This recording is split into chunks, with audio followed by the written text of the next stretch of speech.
Hello dear students, good evening to all of you.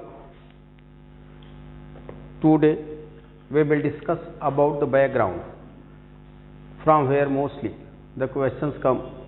आज हम लोग इस चैप्टर में या इस वीडियो के माध्यम से आपके कोर्स के उस बैकग्राउंड के बारे में डिस्कशन करेंगे जहाँ से प्रश्न तो आते हैं लेकिन mostly they are forgotten by you, आपके द्वारा छोड़ दिए जाते हैं। जैसे कि यहाँ पे टॉपिक लिखा गया है, आप देखें यहाँ पे क्या लिखा गया है, ली मोर्टेडी आर्थर लिखा गया है।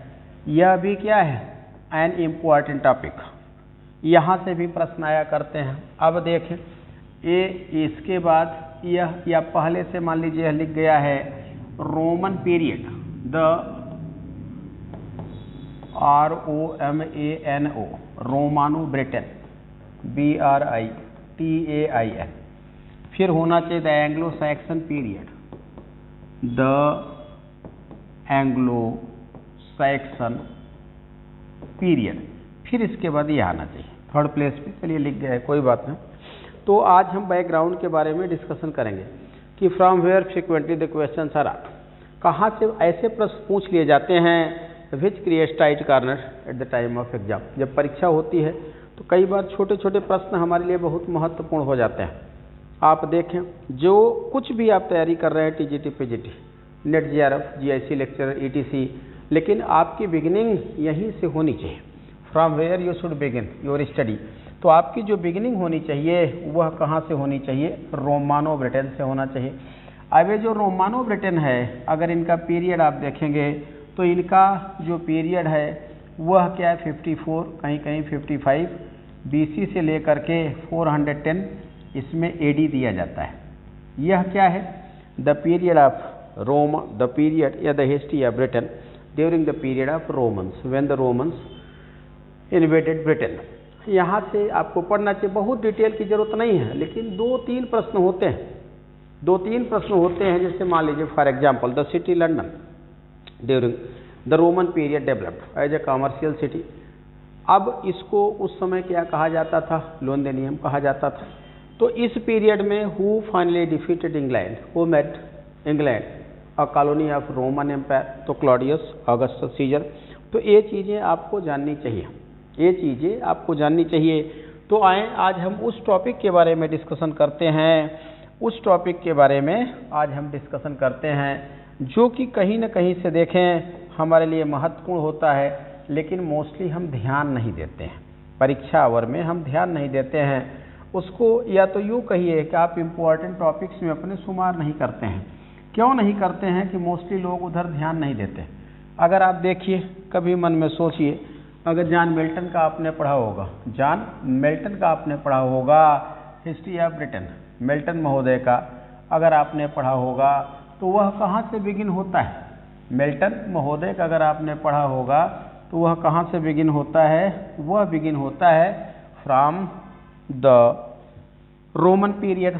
तो अगर ब्रिटेन का इतिहास हम देखते हैं आज, चलिए हम जियोग्राफिकल हिस्ट्री को थोड़ा सा समझने का प्रयास करते हैं। बहुत डिटेल में तो यहाँ पॉसिबल नहीं है, लेकिन यहाँ पे एक छोटा सा ग्लोब बना दिया जाता है।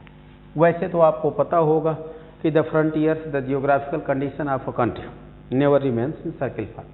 किसी भी देश की, शुद्ध हिंदी में समझ लें, किसी भी देश की सीमा रेखा वह इस सर्किल रूप में नहीं होती है, इस सर्किल रूप में नहीं होती है। किसी भी देश की सीमा रेखा, मैंने कहा, इस सर्किल रूप में नहीं होती, इसको हम मिटा देते हैं। अगर हम देखें कि हाउ इज द रियल, अभी मैंने जो बनाया था एक वृत्त बना दिया था, यह क्या है, यह सर्किल फॉर्म में बना दिया था। अब ब्रिटेन का अगर रियल जियोग्राफिकल कंडीशन देखेंगे तो Britain is regarded a collection of the nearly 6000 आइल्स। यह क्या है, perhaps the geographical condition of Britain. यह वह ब्रिटेन है जो इसका रियल जियोग्राफिकल कंडीशन है। यह जो मैंने स्केच किया है, it is made here only for the better understanding of the students. हमने किसके लिए बनाया है, आपकी एक बेटर अंडरस्टैंडिंग के लिए बनाया है। तो आइए इसके थ्रू आज हम देखते हैं the brief history of Britain. 2 period को शॉर्ट में कवर करेंगे, बहुत डिटेल नहीं। अक्सर ये टॉपिक्स आप छोड़ देते हैं, अक्सर ये टॉपिक्स आप छोड़ देते हैं क्योंकि आप कहाँ से पढ़ते हैं, when the history of Britain, when the Darjeeling beautiful history of Britain begins means इधर 14th सेंचुरी और you can say 16th century. आप ब्रिटेन का इतिहास, the brief history of Britain, अब यहाँ पे हम हेडिंग डाल दे रहे हैं द ब्रीफ, यह हो गया। अब हम क्या पढ़ेंगे, हम पढ़ रहे हैं the brief history of Britain. यह आज मैंने टॉपिक क्यों चुना, क्योंकि कई बार होता है जो महत्वपूर्ण चीज़ें हैं, ठीक है एक ही प्रश्न परीक्षा में आएगा, कोई बड़ी बात नहीं है। आपको लगता है कि only one question, history of Britain, the brief history, चले कोई बात नहीं है, ऑफ नहीं है यहाँ पे, उससे कोई फर्क नहीं है। आइए हम यहाँ पे किए देते हैं। यहाँ पे क्या लिखा गया है, the brief history of Britain. आप यहाँ पे छूट गया है भाई, ध्यान दीजिएगा, वह बहुत बड़ी बात नहीं है, मैंने यहाँ पे लिख दिया है। आज हम लोग इसके बारे में डिस्कशन करेंगे। तो the history of Britain begins with the Celtic period. Celtics are regarded the first great remarkable invaders who invaded Britain. अगर देखें ब्रिटेन में सेल्टिक्स कब से आते हैं, तो आफ्टर 1000। ब्रिटेन में सेल्टिक्स कब से आते हैं, तो आफ्टर देखें 1000 BC। 1000 BC ब्रिटेन में कौन एंट्री करते हैं, सेल्टिक्स आते हैं, CELTICS, जो कि मूलतः देखें रोम, फ्रांस, स्पेन, स्कैंडिनेविया, यहाँ से यहाँ पे आकर के शिफ्ट होते हैं। यह मैंने केवल इसलिए बताया कि अगर देखें तो नियरली 600 BC से लेकर के 500 BC के बीच यहाँ पे किसका साम्राज्य मिलता है, एक राजा आप पढ़ते हैं क्या कहा जाता है, किंग लियर कहा जाता है। तो after King Lear the regular tradition of kingship began in England. ऐसा माना जाता है कि किंग लियर के बाद माने 600 BC के बाद इंग्लैंड में राजशाही की अवधारणा चरितार्थ होती है। अब एक के बाद एक राजा पैदा होने लगे। वैसे इसी पीरियड को रिगार्ड भी किया जाता है, it is regarded actually the period of या the period development of monarchy in the history of the world. यहीं से दुनिया में देखें तो राजाओं का इतिहास शुरू होता है। वैसे मिथिकल लीजेंडरी टेल्स तो ढेर सारी है, अपने यहाँ भी है, प्रभु श्री राम का इतिहास है। अन्य देशों में देख लें, अगर आपने होमर का पढ़ा इलियड एंड ओडेसी, तो वह भी काफ़ी कुछ क्या है, वह काफ़ी कुछ लंबा इतिहास है, उतनी दूर हम न जाएं। तो लगभग यह वह पीरियड होता है, यह का मतलब ये जो मैंने बनाया 6 to 500 BC, जहाँ से वास्तव में राजशाही का अवधारणा शुरू होती है। आपने इस पीरियड के 2-4 महत्वपूर्ण राजाओं को पढ़ा भी है। 2-4 महत्वपूर्ण राजाओं में कौन हैं, आप किंग लियर, मैं शेक्सपियर की बात कर रहा हूँ, आप किंग लियर को पढ़ते हैं। किंग लियर के बाद देखा जाए तो आपने गॉर्बा को पढ़ा है, सिम्बेलाइन आपने पढ़ा हुआ है। तो ये सब क्या हैं, they were regarded the ancient kings of Britain, ये यहाँ के हैं। इन पीरियड में देख रहे हैं कि ड्यूरिंग दिस पीरियड, अब ये ब्रिटेन का ग्लोब हो गया, तो during this period England became an important explorer of देमसन्स। माने युद्ध के जो सामान होते थे, भाला, तीर, धनुष, कमान, बर्तन, ऊन, इस टाइप के जो जरूरी चीज़ें होती थी ड्यूरनल, वह इनका सप्लायर हो जाता है ब्रिटेन। और यह उस समय पे इनका मैप हो जाता है। मैप का मतलब है, आज के हिसाब से मैंने इसको कास्ट कर दिया है यहाँ पे। आज के हिसाब से हमारा तात्पर्य क्या है कि आज के हिसाब से देखें तो इंग्लैंड कहाँ है, स्कॉटलैंड कहाँ है। लोगों को लगता है कि एक्चुअली द टाइटल इंग्लैंड, यह जो शीर्षक इंग्लैंड है, it word use very late, यह बहुत लेट यूज हुआ है। यह ऐसे आप कर लीजिए और ऐसे इसको कर लीजिए और ये ऐसे हो जाएगा। तो यहाँ जो प्लेस है वह क्या है, स्कॉटलैंड है, SCOTLAND, यह स्कॉटलैंड है। यह पूरा जो भूभाग है यह क्या है, इंग्लैंड है। यह जो भूभाग है यह क्या है, वेल्स है। इसके नीचे क्या है, इंग्लिश चैनल है। इधर क्या हो जाता है, नॉर्थ सी हो जाता है। इधर क्या हो जाता है, अटलांटिक हो जाता है, ATLANTIC। इधर क्या है, अटलांटिक सी। इधर क्या है, फ्रोजन माउंटेन है, FROZEN MOUNTAIN। यहाँ से एक नैरो डिच रास्ता जाता है जो कि वेस्टर्न यूरोप, WESTERN EUROP। अब देखें यहाँ पे बन गया, तो यह क्या है, आयरलैंड है, IRELAND। यह क्या है? आयरलैंड है, IRELAND। और ये क्या है? आयरिश सी, IRSHESE। यह क्या है? आयरिश समुद्र है। अब आप एक बार फिर से देख लें, यह ब्रिटेन की जियोग्राफिकल कंडीशन है। वैसे तो ब्रिटेन को देखें, इसे द कंट्री ऑफ द आइल्स कहा जाता है। इसमें नियरली कितने द्वीप हैं? ISLES, nearly 6000। जो टाइटल ब्रिटेन है, it is use in the broader sense. अगर देखें तो बृहद अर्थ में यह लगभग 6000 द्वीपों का प्रतिनिधित्व करती है। माने यह जो टाइटल है वह लगभग 6000 द्वीपों का क्या है? यह प्रतिनिधित्व करती है। अब इन 6000 द्वीपों में जो मोस्टली हैबिटेटेड है वह क्या है? इंग्लैंड है। जो मोस्टली हैबिटेटेड है वह क्या है? वह इंग्लैंड है। इन 6000 द्वीपों में अगर देखें तो यहाँ का इतिहास कहाँ से शुरू होता है? From the advent of the from the advent of the Celtic tribes. तो इसका नाम ही पड़ जाता है सेल्टिक ब्रिटेन। सेल्टिक ब्रिटेन पड़ जाता है। सेल्टिक पीरियड में इंग्लैंड को देखें क्या होता है? एक तो इनका जो इंटरनेशनल ट्रेड एंड कॉमर्स है वह किसका होता है? ऊन का होता है। उसके सिवा अगर देखा जाए युद्ध के सामान बताया गया, उनके यह अच्छे ट्रेडर थे।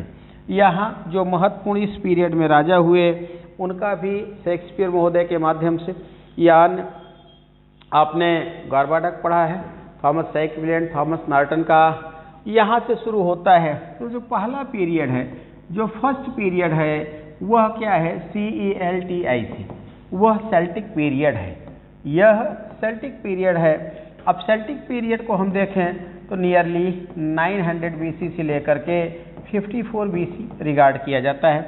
सेल्टिक पीरियड के बाद दूसरा जो हो जाता है वह क्या है? रोमन पीरियड हो जाता है।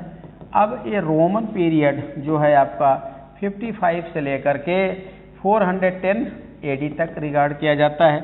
फिर इसके बाद the period of Anglo Saxons, the period of Anglo Saxons in Britain. यह क्या हो गया?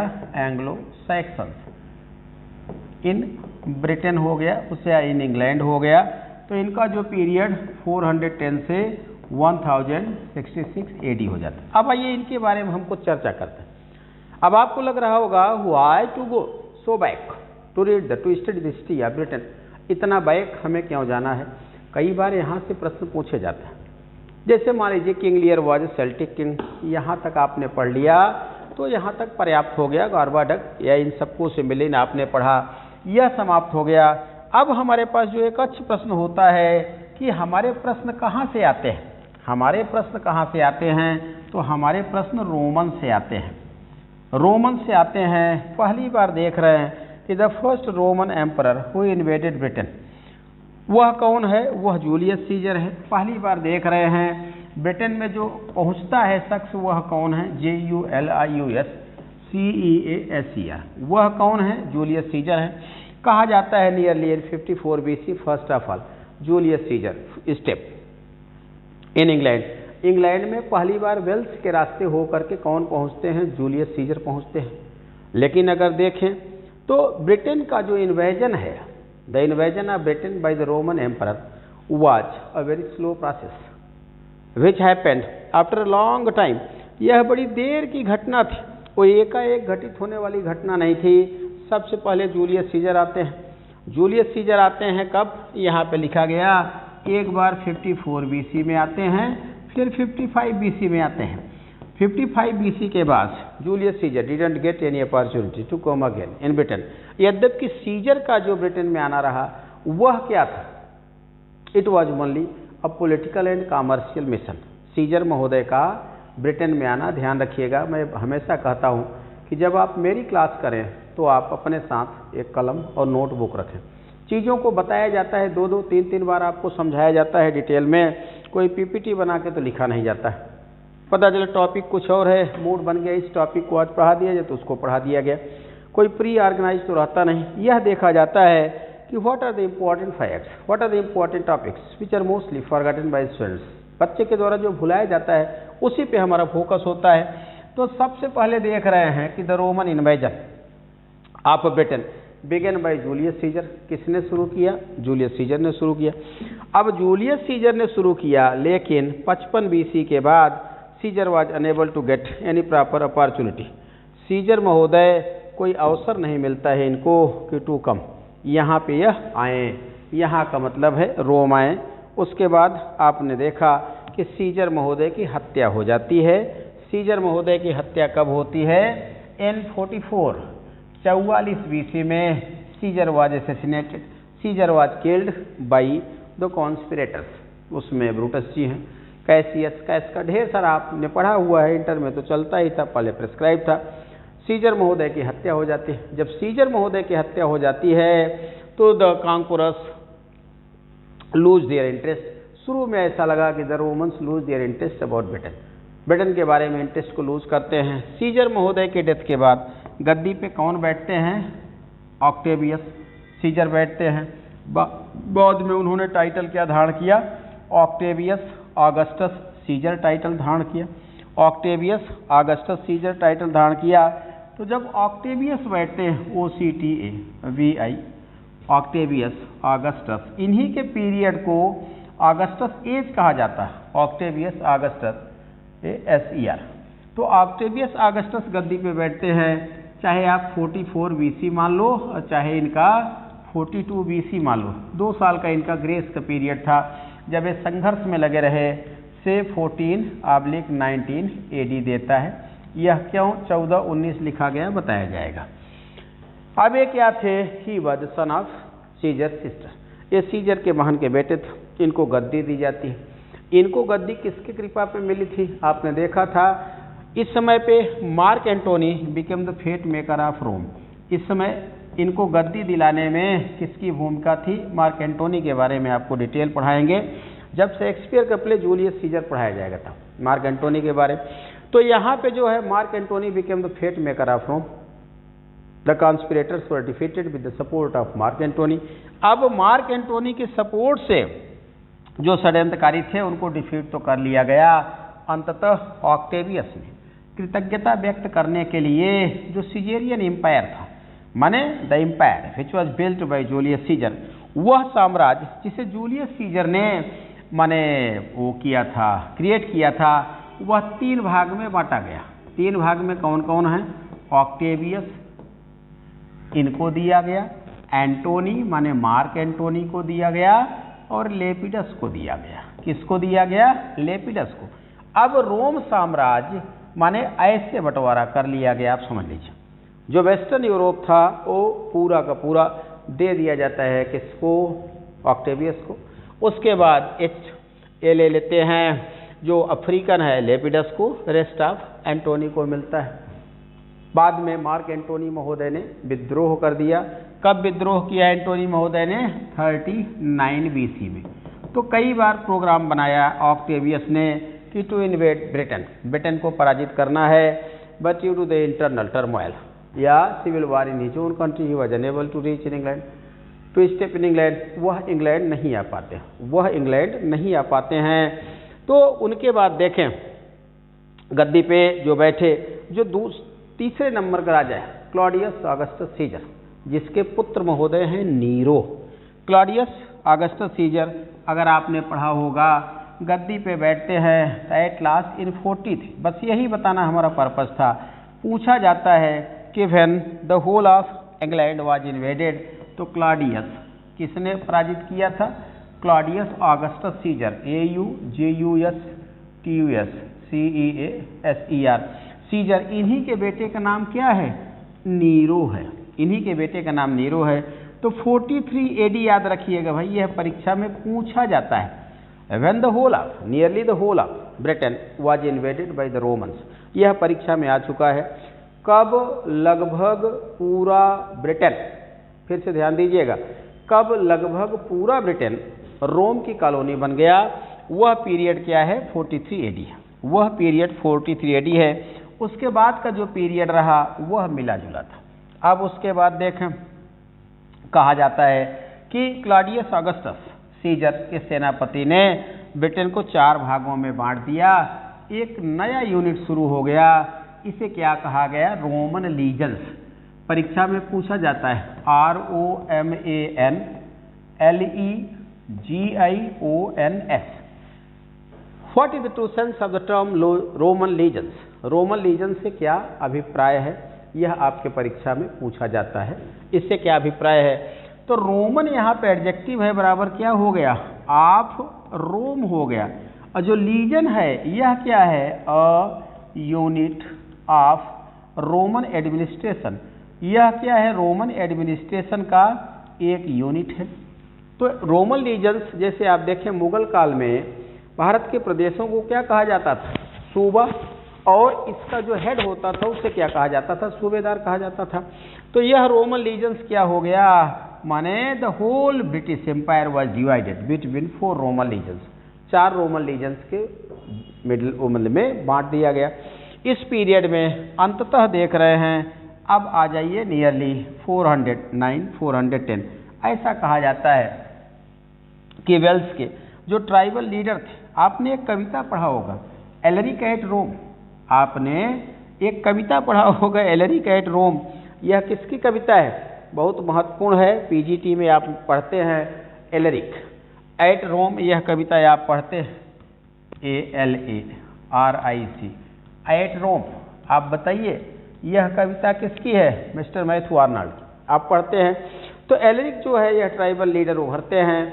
कहा जाता है कि एलरिक कांक्वर्ड द रोम, एलरिक रोम पे विजय पाते हैं, एलरिक रोम पे विजय पाते हैं और अंततः रोम का जो सम्राट एम्परर होनोरियस, ध्यान रखिएगा HONORIUS, ये एम्परर होनोरियस हैं जिनको पराजित करते हैं और अंततः ब्रिटेन को आज़ादी मिल जाती है।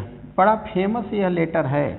कहा जाता है कि रोम के सम्राट ने चिट्ठी लिखा था कि dear people of Britain try to defend yourself, आप लोग अपना बचाव खुद करें, आप लोग अपना बचाव खुद करें, यहाँ से ब्रिटेन को आज़ादी मिल जाती है। अब देखें जब आज़ादी मिल जाती है तो इस पीरियड में यहाँ पे अब ढेर सारे अटैक होने लगे, काउंटर अटैक होने लगे। ऐसा था इधर से भी फ्रांस से, इधर से देख रहे हैं जर्मनी से, इधर से स्कैंडिनेविया से, डेनमार्क से, from every direction the invaders the attackers began to attack on the country. अब देश पे अटैक होने लगा। अंततः इसमें विजेता कौन होते हैं, एंग्लो सैक्सन्स होते हैं। तो एक नए युग का सूत्रपात होता है ब्रिटेन में जिसे कहा जाता है द एंग्लो सैक्सन पीरियड। अब आप second phase in the history of Britain पहुंचते हैं, द एंग्लो सैक्सन पीरियड पहुंचते हैं। अब इसको देखते हैं, यह क्या है, द एंग्लो सैक्सन पीरियड। अब एंग्लो सैक्सन पीरियड की शुरुआत कहाँ से होती है, एंग्लो सैक्सन पीरियड की शुरुआत होती है after the departure of Roman lesions. जो रोम के सैनिक हैं या जो रोम के यहाँ शासक थे या जो रोम के रोमन लीजन थे उनके डिपार्चर के बाद होती है। लेकिन दिक्कत यह है कि यह जो है एंग्लो सैक्सन है कि before the settlement of Anglo Saxon during that period another important king emerge in the country. इस पीरियड में एक और राजा डेवलप होता है जिसे क्या कहा जाता है, इसके पहले जो लिखा गया था ली मॉर्टेडी आर्थर, ली मॉर्टेडी आर्थर कहा जाता है। अब हम देखें कि यहाँ लिखा गया ली MORTED आर्थर, यह ली मॉर्टेडी आर्थर कौन थे and what is history and background, इनका हिस्ट्री और बैकग्राउंड क्या है। ली मॉर्टेडी आर्थर कौन है, ली मॉर्टे हो गया है, चलिए ली मॉर्टेडी आर्थर कौन से, या ऐसे ही इनको लिख देते हैं किंग आर्थर। यह किंग मॉर्टेडी आर्थर कौन थे, MORTE। अब ए हो गया डी आर्थर, ARTHUR। यह कौन थे, इनका इतिहास क्या है, इनके बारे में थोड़ा सा स्टडी करते हैं। तो ली मॉर्टेडी आर्थर की स्टोरी को लोकप्रिय, यहाँ से देखिए रेगुलर प्रश्न आते हैं। अभी हमने एक टॉपिक को देखा, वह क्या था, द सेल्टिक पीरियड, वहाँ से बहुत कम पूछा जाता है। लेकिन रोमानो ब्रिटेन यहाँ से प्रश्न आता है, आप ध्यान दीजिएगा, रोमानो ब्रिटेन यहाँ से प्रश्न आता है, आप ध्यान दीजिएगा। अब रोमानो ब्रिटेन के बाद हम नेक्स्ट स्टेप में पहुँचते हैं कि क्या है, किंग मॉर्टेडी आर्थर, ली मॉर्टेडी आर्थर। तो अब हमको दो पीरियड पढ़ना है, एक हमको क्या पढ़ना है, द एंग्लो सैक्सन पीरियड पढ़ना है, एंग्लो सैक्सन पीरियड पढ़ना है। और दूसरा किंग मॉर्ड आर्थर पढ़ना है। तो हम देखें कि how the narrative the story of Morte Arthur gets popularity in the literary history of Britain या in the literary history of England. यह कैसे लोकप्रियता को प्राप्त होता है, यह कैसे लोकप्रियता को प्राप्त होता है। तो इसको लोकप्रियता दिलाने में जिसकी सबसे अहम भूमिका है वह कौन है, थॉमस मैलोरी हैं। थॉमस मैलोरी महोदय, अगर आपने पढ़ा होगा Thomas Malory was also a knight and he was imprison. तो थॉमस मैलोरी महोदय को जेल में डाल दिया जाता है। वहीं पे जो है यह जो है थॉमस मैलोरी MALORY, ये थॉमस मैलोरी हैं। जो थॉमस मैलोरी महोदय के बारे में देखें तो इनका जो पीरियड है 1416 से 1470 है। ऐसा कहा जाता है कि the king was angry with him, राजा इनसे नाराज था। किंग कौन है इस पीरियड में, आपको पता है जो है इस पीरियड में किंग कौन है, किंग हेनरी VI। अभी तो जब यह पीरियड 1416 है तब तो किंग हेनरी V हैं, लेकिन 1450 में इनको इम्प्रिजेंट कर दिया जाता है। इम्प्रिजेंट कर दिया गया, उसमें राजा कौन थे, किंग हेनरी VI थे। किंग हेनरी के पीरियड में इनको जेल में डाल दिया जाता है। जब जेल में डाल दिया जाता है तो जो है इन्होंने वहाँ पे, जेल का नाम था न्यूगेट प्रिजन, ध्यान रखिएगा।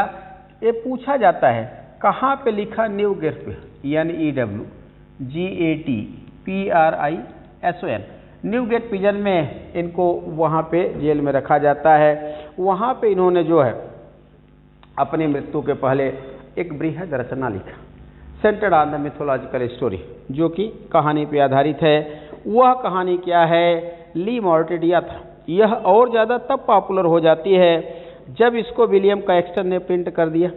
विलियम कैक्सटन महोदय ने जब इसको प्रिंट कर दिया तो यह स्टोरी और पॉपुलर हो जाती है। तो अभी हमने क्या देखा, अभी हमने देखा कि how the story of Morte Arthur gets popularity in the literary history of England. कैसे पॉपुलर होती है, किसने लिखा, थॉमस मैलोरी महोदय ने। इनका पीरियड आपको बताया गया, एक बार फिर से आप रिवाइज कर लें। 1416 से क्या है, 1470 है, 1416 टू 1470 है। अब उसके बाद देखते हैं जब कैक्सटन महोदय ने प्रिंटिंग प्रेस को इस्टेब्लिश किया 1476, 1476, ये भी बहुत महत्वपूर्ण है, आप लोग याद रखिएगा। ये कैक्सटन का जो प्रिंटिंग प्रेस है ये कब इस्टेब्लिश हुआ, 1476। ये परीक्षा में पूछा जाता है कि William Caxton first of all printed क्या किया, तो the recuyell of the histories of Troy, या यूँ कहें the history of Troy, war of Troy.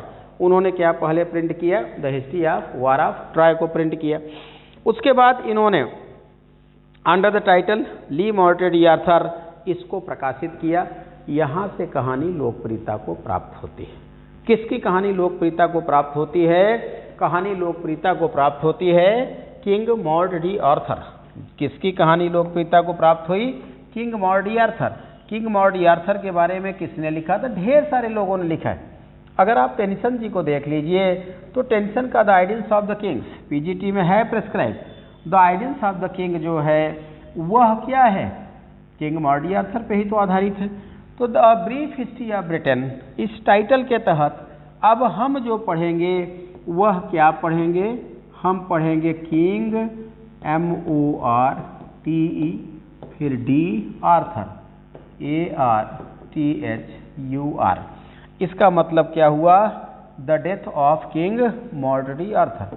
इसका मतलब हुआ the death of king Morte Arthur. तो अब हमारे जो टॉपिक हैं, हम दो टॉपिक पढ़ेंगे। एक तो किंग मॉर्ड आर्थर पढ़ेंगे, दूसरा हम पढ़ेंगे Anglo Saxon period. Anglo Saxon period पढ़ेंगे। अब इसको हम क्यों पढ़ें, क्योंकि देखिए यहाँ से मेजॉरिटी में क्वेश्चन तो नहीं आते।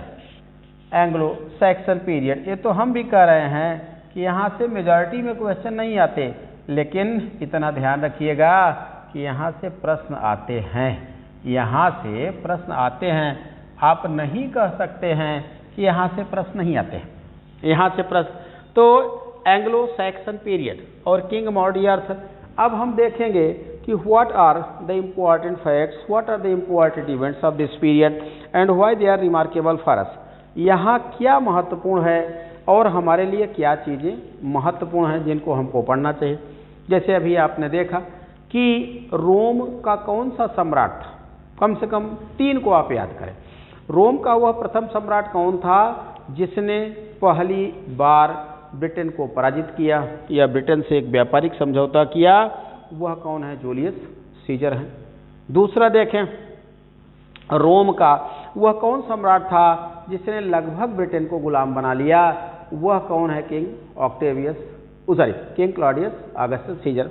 अब उसके बाद फिर हम देखते हैं कि रोम का वह कौन सा सम्राट था जिसने ब्रिटेन को आज़ादी की घोषणा किया, या यूँ कहिए जिसने ब्रिटेन को आज़ाद कर दिया। जिसने ब्रिटेन को आज़ाद कर दिया तो वह कौन था? ब्रिटेन को आज़ाद कर दिया किंग होनोरियस था।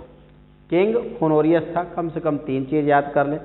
रोमन पीरियड में ब्रिटेन में लैटिन को नेशनल लैंग्वेज डिक्लेयर कर दिया गया। और जो नॉर्मल इम्पैक्ट होता है, normal impact of the days of slavery होता है, वो ब्रिटेन में हैपन होता है। A rich and wealthy country become a poor and suffering country during the period of the Roman लीजेंस, इनके पीरियड में।